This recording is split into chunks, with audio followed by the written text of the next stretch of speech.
Nagloko ang kasintahan ko at nabuntis ang kapatid kong babae.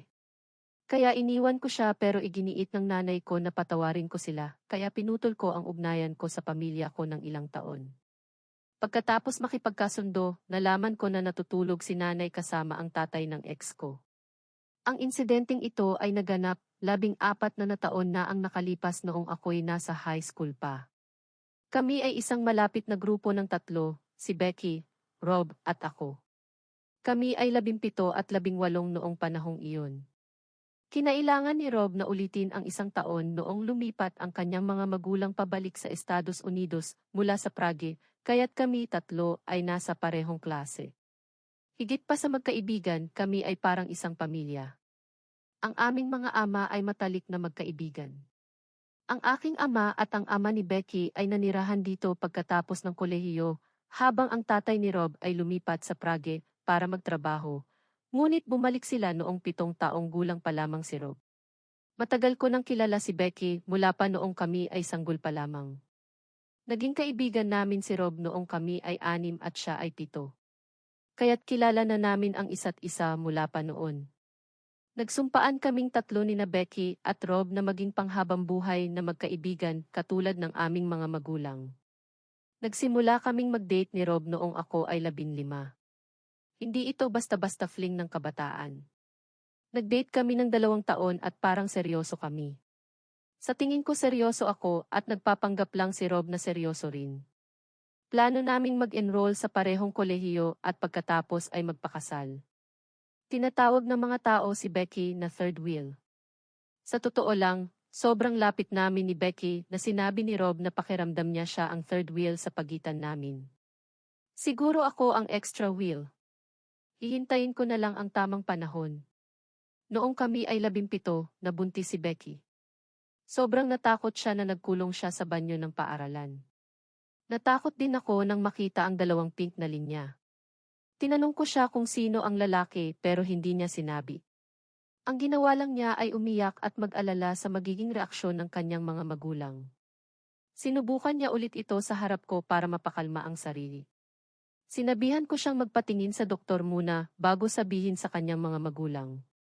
Dinala ko siya sa doktor at nakumpirma ang kanyang pagbubuntis. Sobrang takot siya sa kanyang mga magulang na itinago niya ito ng halos 1 buwan. Ang 1 buwang iyon ay pantay na mahirap para sa akin. Dinalhan ko siya ng mga suplemento, siniguro kong kumakain siya ng maayos, dinalhan ko siya ng merienda at katas, at inalalayan ko siyang umiyak. Ibinahagi niya sa akin ang kanyang takot, pagkabalisa, at kawalan ng katiyakan. Ako lang ang kanyang sandigan pero hindi pa rin siya handang sabihin ang pangalan ng lalaki. Sa kabila ng pagtatago nito, sinuportahan ko siya sa lahat ng paraan. Sa wakas, napaniwala ko siya na kausapin ang kanyang mga magulang bago ito maging halata. Humiling siyang samahan ko siya sa pagsabi sa kanila. Pumayag akong nandyan. Hindi kakaiba sa aming mga magulang na makita kaming nagliligtas sa isa't isa. Inakala ng kanyang mga magulang na isa ito sa mga ganoong bagay. Nang ipahayag niya na siya ay buntis, tinawagan nila ang aking mga magulang para ibahagi ang kanilang pag-aalala. Hindi niya isiniwalat ang pangalan ng lalaki kahit sa harap ng mga magulang. Umiyak siya ng sobra-sobra na ang aking mga magulang ay nagsabing pakalmahin at bigyan ng oras si Becky na magtapat sa kanila. Pagkalipas ng 2 araw, sinabi sa akin ng aking ina na huwag masyadong dalawin si Becky at mag-focus sa aking pag-aaral sa halip na maging yaya sa aking kaibigan. Ang paghihigpit na iyon ay hindi dahil sa masamang impluwensya si Becky, dahil sobra siyang protektado sa kanya. 1 linggo pagkatapos, nalaman ko kung bakit niya ako pinapatigil sa pagdalaw kay Becky. Hindi para protektahan ako, kundi para protektahan siya. Nang gabing iyon, bigla akong nagpunta kay Becky. Naroon si Robbie kasama ang kanyang mga magulang. Parehong umiiyak sina Becky at Rob. Pati ang aking mga magulang ay naroon. Nang makita ako ng aking ina, agad niya akong pinauwi. Tinanong ko siya kung ano ang nangyayari. Sinabi niyang wala akong pakialam. Nang makita nila ako, nagulat si Rob at Becky. Agad kong naintindihan ang nangyayari. Sumigaw ako sa kanila, anak ni Rob ito. Parehong lumapit sa akin at paulit-ulit na nagsabing, pwede naming ipaliwanag. Sinabi ko, walang paliwanag. Nasa labas na ang katotohanan. Ang aking kasintahan at ang aking matalik na kaibigan ay nagkakabit sa likod ko at ang aking matalik na kaibigan ay nagdadala ng kanyang anak. Hinila ako ng aking mga magulang palabas dahil sobrang lakas ng aking sigaw. Umuwi ako at nagkulong sa aking kwarto. Umiyak ako ng ilang araw na nakabaluktot sa kama. Sobrang sakit ng aking naramdaman. Buong pagtitiwala ko siyang sinuportahan sa mga mahihirap na panahon habang siya'y nagdadala ng anak ng iba sa kanyang sinapupunan. Ang pinakamasakit ay abala ang lahat sa pag-aalaga sa magiging ina kaya't walang nag-alala sa aking nararamdaman. Siyempre, sinubukan ni na Becky at Rob na makipag-ugnayan sa akin pero binagsakan ko sila ng pinto. Binlock ko silang dalawa sa lahat ng social media platform. Naiintindihan ko na hindi iniisip ng mga magulang ni Becky at Rob ang aking pagkabasag ng puso pero maging ang aking mga magulang ay walang pakialam.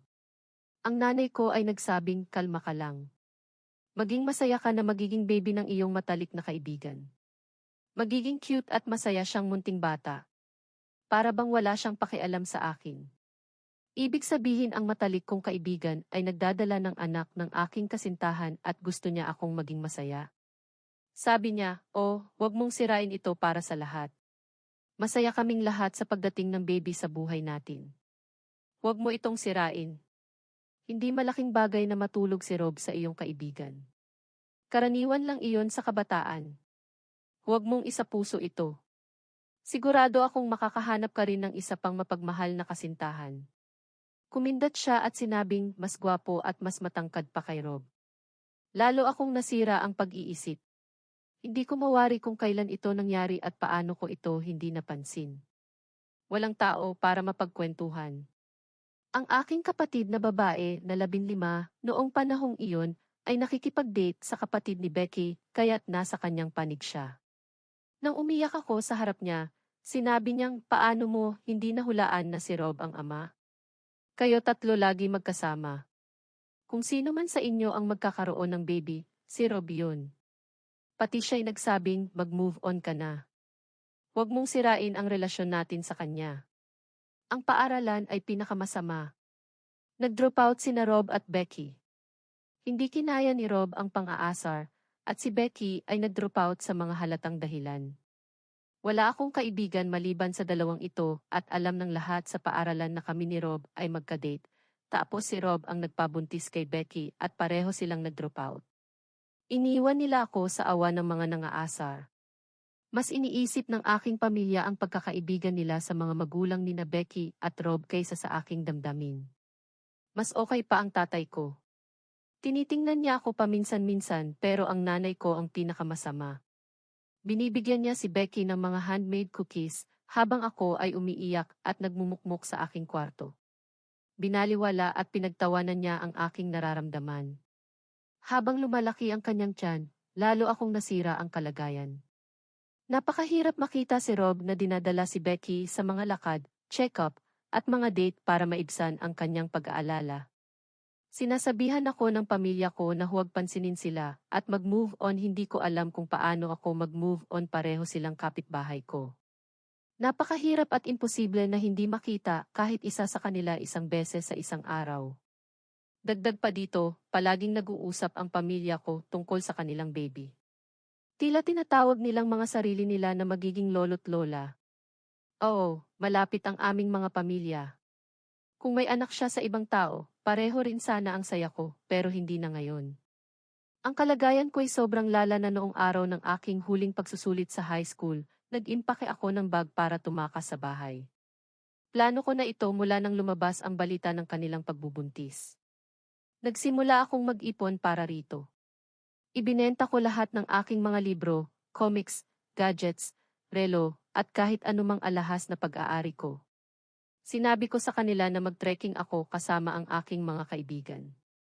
Sawa na sila sa pagmamaktol ko kaya't hindi na nila ako tinanong pa. Pumayag silang mag-enjoy ako. Umalis ako ng bahay at hindi na bumalik. Pumunta ako sa susunod na bayan, tumira sa isang hostel at nagtrabaho bilang waitress. Sobrang nakaka-stress pero mas okay kesa sa bahay. Pagkalipas ng isang buwan, nagsimulang mag-contact ang aking mga magulang, nagtatanong kung kailan ako babalik. Binago ko ang aking numero.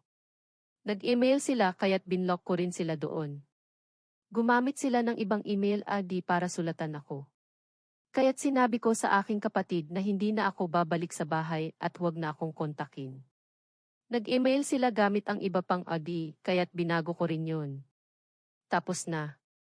Hindi ko alam kung ano ang ginawa nila para mahanap ako. Ang mag-isa ay hindi masaya pero natutunan ko ring mag-adjust. Nag-waitress ako ng 2 taon. Tapos nagtrabaho ako bilang receptionist ng 1 taon. Sa huli, napunta ako sa sales job na nagtagal ng ilang taon. Nakilala ko ang aking asawa habang nagtatrabaho sa sales. Isa siyang marketing guy. Nagkakilala kami dahil sa mga issue sa pamilya. Nawalan siya ng ina sa murang edad. Ang kanyang ama ay nag-asawa ng isang teenager na kaedad niya. Sinundan ang gaslighting at verbal abuse kaya tumakas siya sa bahay. Kilala ko siya ng 1 taon nang inalok niyang sagutin ang aking tuition sa kolehiyo na babayaran ko na lang balang araw. Gusto niyang maging mas maganda ang buhay ko. Tinanggap ko ang alok niya at nag-aral sa kolehiyo sa C. Nagpatuloy akong magtrabaho ng part-time habang nag-aaral para tustusan ang iba ko pang gastos. Nagtapos ako ng accounting at nakuha ang magandang trabaho matapos magtapos. Sa unang araw ko sa trabaho, inalok niya ako ng kasal at nagpakasal kami makalipas ang 1 taon. May anak na kami ngayon at maayos ang buhay. 1 buwan na ang nakalipas, pumunta kami sa Disneyland at doon namin nakasalubong ang aking kapatid na may pamilya na rin. Nagpakasal siya sa kapatid ni Becky at may anak na rin siya. Niyakap ko ang kanyang anak at parang surreal ang sandaling iyon. Niyakap ko ang aking kapatid at kami ay umiyak. Galit siya sa akin sa pag-hosting ko sa kanila at ang kanyang asawa ay humingi ng tawad sa hindi pagsuporta sa akin. Sinabi ko na hayaan na ang nakaraan at mag-enjoy na lang sa trip. Nag-enjoy kami lahat na parang pamilya. Nagpalitan kami ng contact at nangako siyang manatili kaming magkakausap. Pag-uwi niya, sinabi niya kay nanay na nakita niya ako. Tinext niya ako na hinihingi ni nanay ang aking numero. Hindi pa ako sigurado kung gusto ko pa bang makipag-ugnayan sa kanya, pero sinabihan ako ng asawa ko na magkaayos na kami ng pamilya at mag-move on kaya't binigay ko ang go signal sa aking kapatid para ibigay ang numero ko. 1 oras pagkatapos, tumawag si nanay. Umiiyak siya sa tawag.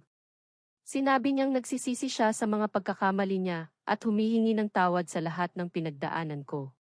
Sabi niyang sabik siyang makita ang kanyang apo at pinipilit na dalawin namin ang bahay kasama ang aking pamilya.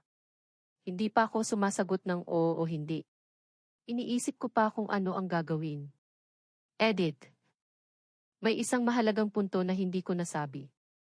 Ipinapakita ng aking kapatid ang mga litrato ng mga anak ng aking kapatid. Habang nag-scroll sa gallery, nakita ko ang kanilang family picture. Kasama sina Becky at Rob sa larawan. Sinabi ng aking kapatid na nagpakasal sina Becky at Rob 4 na taon matapos akong umalis ng bahay. May 2 pa silang anak na lalaki bukod sa unang anak na babae. Ngumiti lang ako at walang sinabi.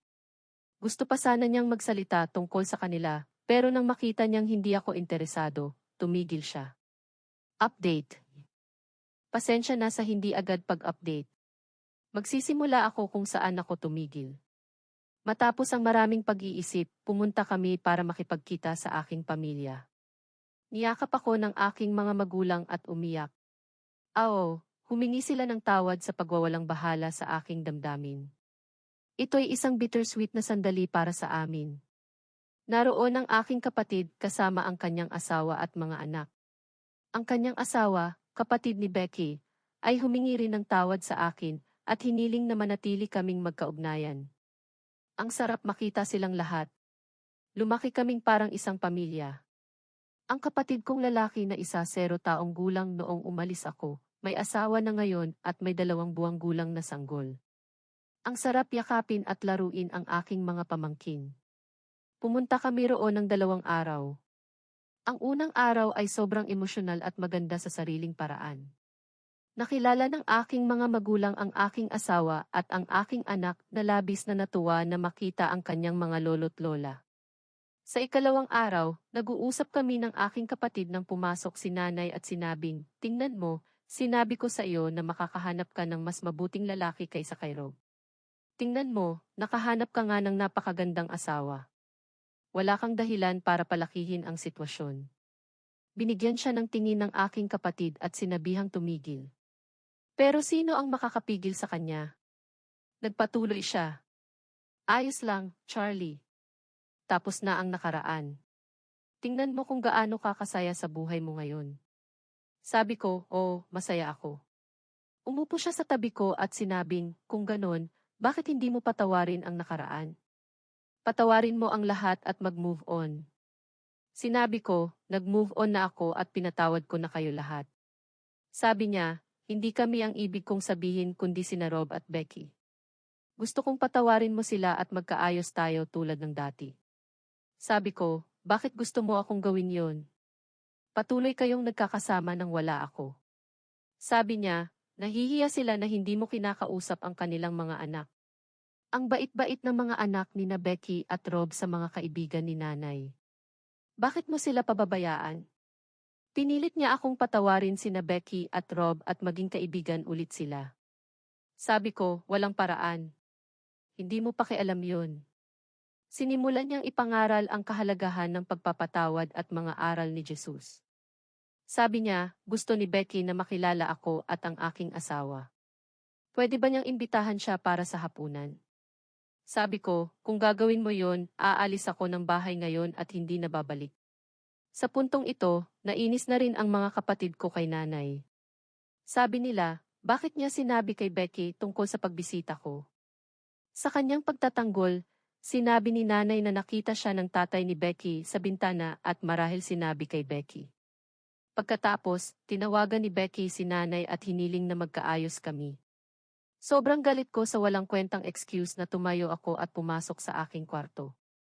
Sumunod ang aking kapatid at sinabing may kakaibang obsesyon si nanay kay Becky.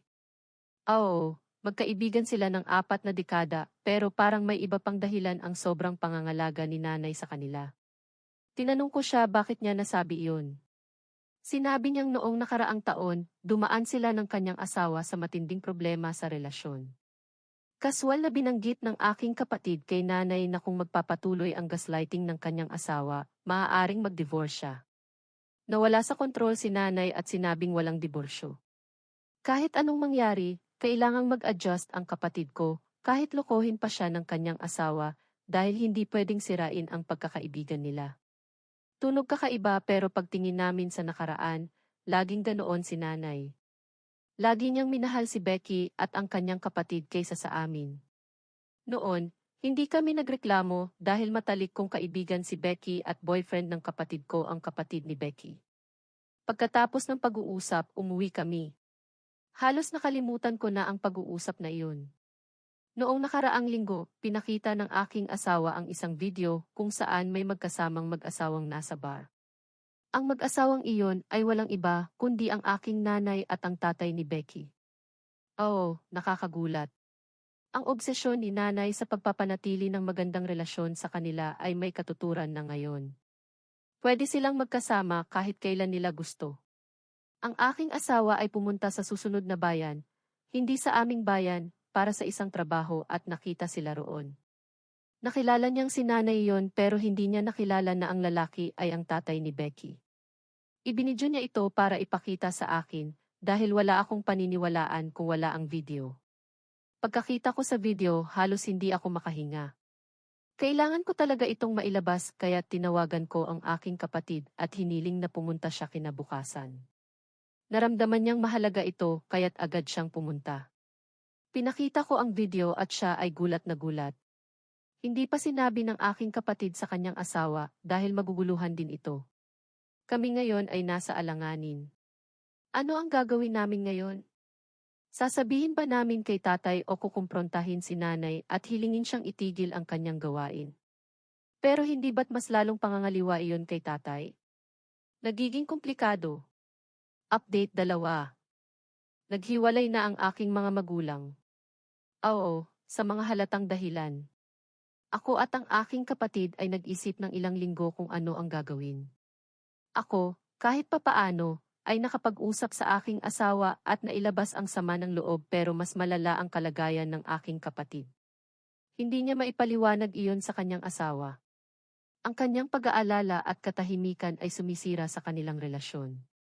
Kailangan naming gawin ang isang bagay kaya't ginawa namin ang gagawin ng anumang magkapatid sa mundo. Sinabi namin sa aming kapatid na lalaki na nag-iisip na baka may mas maganda siyang ideya para malutas ang sitwasyon. Pagkakita sa video, sobrang galit niya. Dumiretso siya kay nanay at kinumpronta ito sa harap ni tatay. Itinanggi ni nanay pero ipinakita ng kapatid ko ang video sa kanya. Hindi ko alam kung matalino o hangal ang ginawa naming isali siya pero kahit papaano, nabawasan ang aming pasanin. Sinabi ng kapatid ko na sobrang galit siya kay nanay dahil palagi siyang binabaliwala nito sa harap ni na Becky at ang kanyang kapatid. Sabi niya, kinamumuhian niya ako at ang aking kapatid dahil sa aming kalapitan sa pamilyang iyon pero nang lumaki siya, may kahulugan ang aming kalapitan pero si nanay hindi. Halos sumugod si tatay sa bahay ni na Becky at ipinakita ang video sa nanay ni Becky na nag-collapse pag nakita ang kanyang asawa na nakikipaghalikan sa aming nanay. Upang pasimplehin ang bagay, natutulog si nanay kasama ang matalik na kaibigan ni tatay. Oo, noon, nalaman na ng lahat ang katotohanan, kasama sina Rob at ang kanyang mga magulang. Nagkaroon ng alyansa sina tatay at nanay ni Becky at inusig sina nanay at tatay ni Becky. Gusto naming manatiling neutral pero hindi namin kaya. Matapos malamang niloloko nila kami ng higit 25 taon. Oo, ginagawa nila ito sa harap ng lahat at walang nakapansin. Sinubukan ni tatay na panatilihin ang pamilya pero naging miserable siya. Isang araw, bigla siyang dumating sa aking pintuan, niyakap ako at umiyak na parang bata. Sinabi niya na ngayon niya naiintindihan ang sakit na naramdaman ko noong niloko ako ng aking kasintahan sa aking matalik na kaibigan. Ginawa ni nanay kay tatay ang eksaktong ginawa sa akin, natutulog kasama ang matalik na kaibigan niya. Masaklap parang tinataga mula sa magkabilang dulo. Tinawag ni tatay kaming tatlo, ako, ang aking kapatid na babae at lalaki para sa isang pagpupulong. Sinabi niyang sorry siya pero hindi niya mapapatawad si nanay at magpapanggap na walang nangyari. Sinabi ni nanay ang parehong bagay na sinabi niya sa akin, patawarin at mag-move on. Nagpaplano si tatay ng diborsyo at bago iyon, gusto niyang ipaalam sa amin. Suportado namin siya anuman ang kanyang desisyon. Nang malaman ni nanay na magkakaso si tatay, nawalan siya ng malay. Nagmakaawa siya kay tatay na bigyan siya ng isa pang pagkakataon para sa pamilya. Wala ako roon noong panahong iyon pero naroon ang aking kapatid at binigyan niya si nanay ng sermon. Isang malaking drama ang naganap sa pamilya. Sa huli, pinagsilbihan ni tatay ng kaso si nanay at lumipat ng bahay. Katulad na pangyayari ang naganap sa pamilya ni Becky. Naghain ng diborsyo ang nanay ni Becky at lumipat din ng bahay. Kaya't sa aming bahay, nag-iisa si nanay at sa kanilang bahay, nag-iisa rin ang tatay ni Becky. Marahil magsasama na sila. Sino ang nakakaalam? Biyaya sa pagkukunwari para sa kanila. Sino ang nakakaalam? Baka matagal na nilang hinihintay ang pagkakataong magkasama. Anyways, wala na ako roon. May sarili akong pamilya na inaalagaan. Ang mga diborsyo ay mabigat sa aking kapatid dahil parehong panig ng kanyang pamilya ang naapektuhan. Dumadaan sa matinding pagsubok ang kanilang relasyon. Sana malampasan nila ito at makatawid sa hirap. Salamat sa lahat ng pagmamahal. Magbibigay ako ng update kung may mangyari pang bago.